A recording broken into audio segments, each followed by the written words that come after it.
Good morning eighth class. How are you students? I hope कि आप घर में सेफ़ होंगे। तो बच्चे, आज हम चैप्टर नंबर 7 गद्य भाग से यानी कि पाठ्य पुस्तक से शुरू करेंगे। चैप्टर का नाम है अमर मृत्यु। ठीक है, ऐसी मृत्यु जो मरने के बाद भी बेटे याद रहे।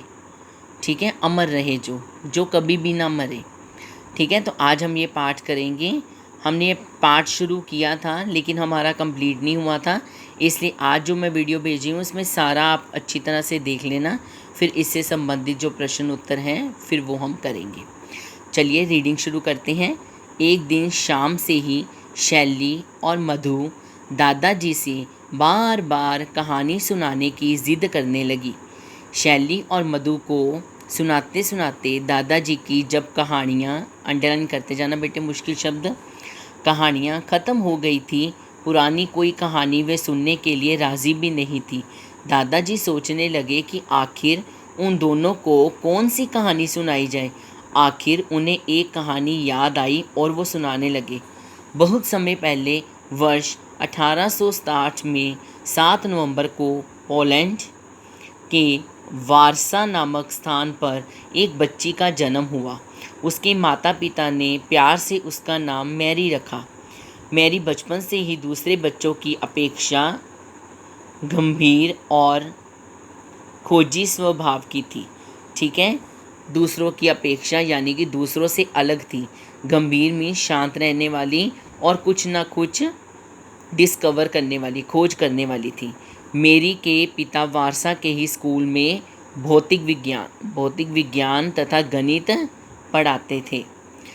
मेरी अपनी बहन के साथ खूब खेलती थी तथा खूब पढ़ती थी। मेरी के पिताजी ने उनकी प्रतिभा होती है बेटे, काबिलियत, पहचान लिया तथा उसे विज्ञान पढ़ने के लिए प्रोत्साहित किया, यानी कि प्रेरणा दी कि तुम भौतिक विज्ञान पढ़ो।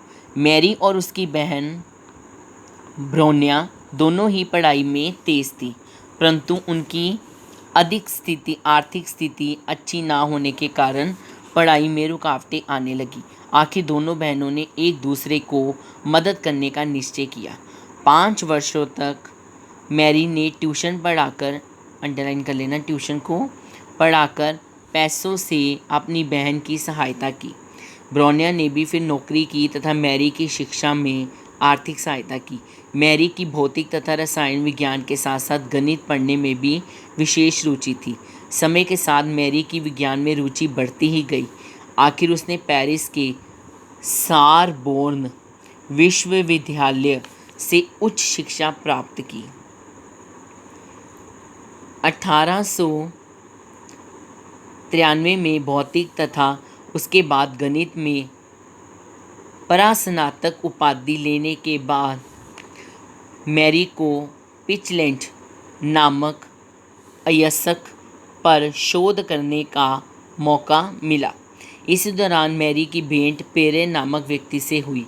मैरी को तरह ही पेरे भी अपना जीवन विज्ञान के क्षेत्र में महत्वपूर्ण शोध करने में लगाना चाहते थे, अतः दोनों ने विवाह कर लिया। मैरी और उनके पति तन्मयतापूर्वक 4 वर्ष तक अनुसंधान करते रहे। अनुसंधान होता है बेटे खोज।